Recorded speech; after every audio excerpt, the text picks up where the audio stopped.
ty ma opäť opúšťaš. Ešte si nezvykla. Trhá mi to srdce na milión častí. Tak idem, aby si ho mohla zberať čo najskôr. Prosím, ešte ma neopúšťaj. Tak mi urob ešte kávu. Už nemáme mlieko.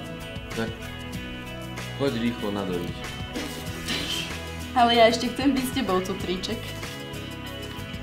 Máš doma bompary? Pre teba všetko, miláčik.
Dámy, páni, dielňa literárnej tvorby, skrátim to, reči majú byť krátke a klobásy majú byť dlhé. My sme sa hrali, možno veľa bolo počuť, že sme sa aj smiali, a keďže som nevedel o tom, že by bolo nejaké desatoro, okrem toho, čo vymysleli štvrtáci, tak jedna z úloh bola aj to.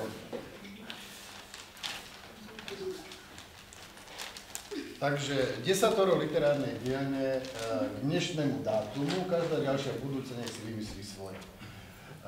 Veľmi mi pomohla Deniska, takže ona to aj prečíta.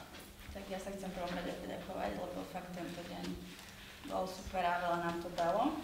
Nerobili sme to len to desatoro, aby ste si nemysleli. Písali sme aj iné veci, ale tak prečítam to desatoro. Našim heslom bolo pobaviť ľud a neobmedzovať fantáziu. A desatoro, prvý bod. Sloboda slova a prejavu. Druhý bod. Máš právo mlčať. Tretí bod. Počúvaj a budeš vypočutý. Štvrtý. Čo najmenej písať, čo najviac sa smiať. Piatý bod. Žiadna romantika. To vzniklo tak, že sme mali napísať romantický dialog, no a Juke sa to priečilo, tak dala takýto bod. Šiestý. Dbaj na to, aby si nezanechal za sebou žiadne dôkazy. 7. Tento bod nech definuje ďalšia generácia. 8. Ak ťa do niečoho nútia, to presvedč sám seba, že to robíš dobrovoľne. 9. Za všetko môže lektor a 10. Carpe diem.